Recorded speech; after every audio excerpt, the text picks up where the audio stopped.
Brother Simon's 25th article. The greatest horror story is also a fabrication on this, the 31st of October, a day dedicated to death and the fucking ghoulish celebration thereof, otherwise known as Halloween. I thought it necessary to once again discredit and dismiss the demonic teaching of conscious eternal torment. How about that for some serious alliteration? The doctrine of hell is a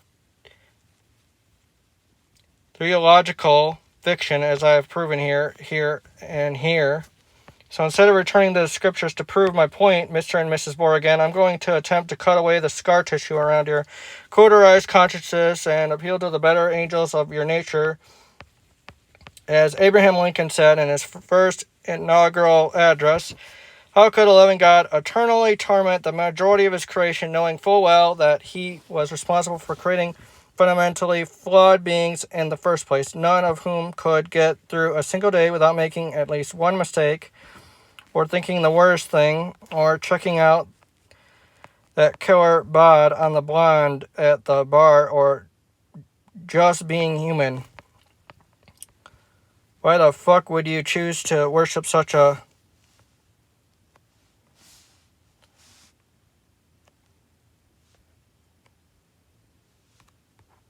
capricious being? God is the father to us all. As Wes Fallenkamp asks in his video, would you punish your children forever?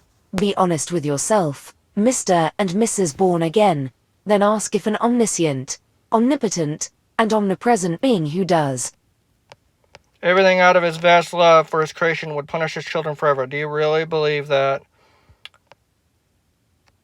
Or do you just go along with your church leaders who spout all sorts of demonic bullshit from their pulpits, and who deep down enjoy the power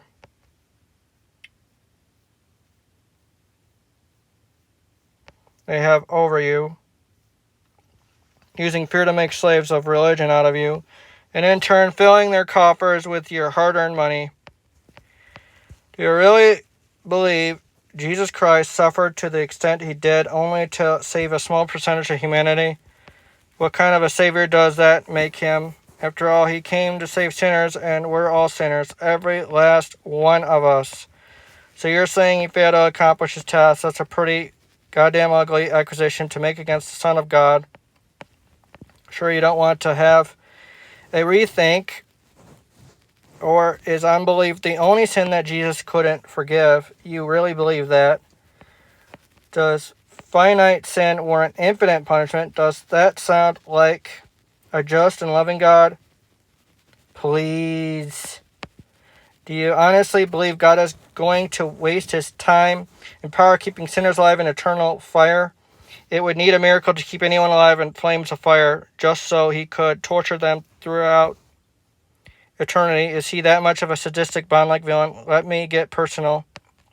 In 2005, a good friend of mine committed suicide. I've already come to the belief in the salvation of all. 1 Timothy 4:10. So as I sat in the church shutter, I observed his grief-stricken parents, who must have been thinking the most ghastly thoughts. Their church condemned suicide. It was one of those unforgivable acts. So in addition to losing their eldest son, they were also facing an eventual eternity in heaven while gazing down at their pitiful son being tortured in hell for the crime of not being able to cope with this shit show of a world. Nice. Is the God who promises conscious eternal torment, eternal punishment, and fire worthy of worship? Really? You sure about that? If I can just reach one person to re-examine their beliefs in this, and the batshit crazy and sadistic God of Christianity who gets off on endless torture, I'd consider that a victory. God gave you a brain. Use it. Think, after all. That's the last thing the clergy want you to do.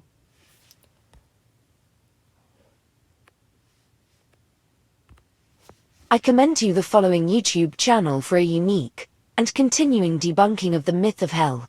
Drömstorm. Also known as Brother Adam.